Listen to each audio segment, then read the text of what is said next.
ہمارے channel Urdu moral story میں خوش آمدید۔ ہمارے چینل سے روزانہ آپ کو سچی اسلامی کہانیاں سنائی جاتی ہیں۔ ان کہانیوں میں کوئی نہ کوئی ایسا سبق چھپا ہوتا ہے جو آپ کی زندگی سنوار سکتا ہے۔ آج کا واقعہ بھی ایسا ہی ہے۔ چلیے سنتے ہیں آج کی کہانی۔ ایک دن میں اپنے دوستوں کے ساتھ بیٹھا تھا، مجھے ایک انجان نمبر سے میسج آیا، پھر فوراً ہی کال آ گئی۔ میں نے کال اٹھائی، آگے سے ایک لڑکی مخاطب ہوئی۔ اس نے کہا، آپ کہانیاں لکھتے ہیں، میری بھی کہانی لوگوں کو سنا دیں۔ میں نے اسے کہا رات کو کال کرنا، پھر اس نے رات کو کال کی اور اپنی کہانی سنائی۔ آئیے آپ اسی کی زبانی اس کی کہانی سنیے۔ میرا نام نازش ہے، ہم 5 بہنیں اور بھائی ہیں۔ ایک بھائی اور بہن مجھ سے بڑے ہیں، باقی 2 چھوٹے ہیں۔ جب بھی گرما کی چھٹیاں ہوتی تو گھر والے دوپہر کو سو جاتے، مگر گھر میں 2 نفس، میں اور باجی جاگتے رہتے، ہمیں نیند نہ آتی۔ ایسے میں ہمیں بوریت ستانے لگتی، ہم ادھر ادھر جھانکنے لگتے۔ ہم بہن بھی بھری دوپہر کو کبھی گلی میں جھانکتی، کبھی چھت پر جا کر سنسان گلی کا نظارہ کرتی۔ ایسے ہی دن تھے جب ایک دن دوپہر کو ہمارے کزن ابراک آ گئے۔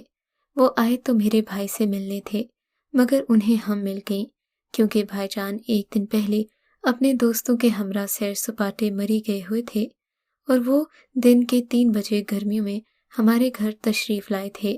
انہیں دیکھ کر میں اور میری بہن دونوں ہی کھل اٹھے تھے، کیونکہ گھر پر ہم سے بات کرنے والا کوئی بھی نہیں تھا۔ ہم نے ان کا استقبال کیا، انہیں اندر کمرے میں لے آئے۔ ابراک بھائی دوسری یا تیسری بار ہمارے گھر آئے تھے اور ان سے ملاقات کا پہلا موقع تھا۔ ابراک بھائی رشتے میں ابو کے خالہ زاد بھائی کے بیٹے تھے، بہت خوبرو، پڑھے لکھے، خوش گفتار تھے۔ ان کی باتیں سنو تو دل کرتا کہ سنتے ہی جاؤ۔ پہلی ہی ملاقات میں انہوں نے ہمیں خوب ہنسایا، اتنے لطیفے سنائے کہ ہمارا دل موہ لیا۔ ہم نے وعدہ لیا کہ وہ اکثر آیا کریں گے، تاکہ ہماری گرمیوں کی چھٹیاں اس قدر بے رونق نہ گزریں۔ ان دنوں میں 8ویں میں تھی، چھوٹی بہن سارا 4تھی میں تھی۔ باجی نے 2 جماعتیں پڑھ کر اسکول چھوڑ دیا تھا۔ ہم لڑکیوں کو کہیں آنے جانے کی اجازت نہیں تھی، لہٰذا ہمیں آپس میں ہی دوستی کرنا پڑی، کیونکہ ہم گھر میں آپس میں ہی باتیں کرتے تھے۔ اب ہم لوگ گرمیوں کی دوپہر ایک دوسرے کے سہارے کاٹنے پر مجبور تھیں۔ ایسے میں ابراک بھائی کا ہمارے گھر آ جانا کسی رونق سے کم نہیں ہوتا تھا، مگر دھیرے دھیرے میں نوٹ کرنے لگی کہ باجی ابراک بھائی میں غیر معمولی دلچسپی لینے لگی ہیں۔ بالآخر ان دونوں کے درمیان محبت کا رشتہ استوار ہو گیا۔ ان دنوں انہوں نے مجھے اپنا رازدار بنا لیا۔ جب بھائی مری سے واپس لوٹے تو ابراک کا ہم بہنوں سے فری ہو کر بات کرنا ممکن نہیں رہا، کیونکہ وہ آئے تو بھائی سے ملنے تھے، مگر ہمارے گھر میں آنے کی وجہ یہ تھی کہ وہ بڑی باجی میں دلچسپی لیتے تھے۔ باجی بھی ان سے شادی کرنا چاہتی تھی۔ رشتہ دار کزن بارہا گھر آئیں تو ایسے رومانس جنم لیتے ہی ہیں۔ امی اور بھائی کے سامنے ابراک بھائی کا باجی سے بات چیت کرنا مشکل ہوتا۔ وہ خط و کتابت کا سہارا لینے لگے، موقع ملتے ہی مجھے محبت نامہ تھما دیتے اور باجی کو میں دے آتی۔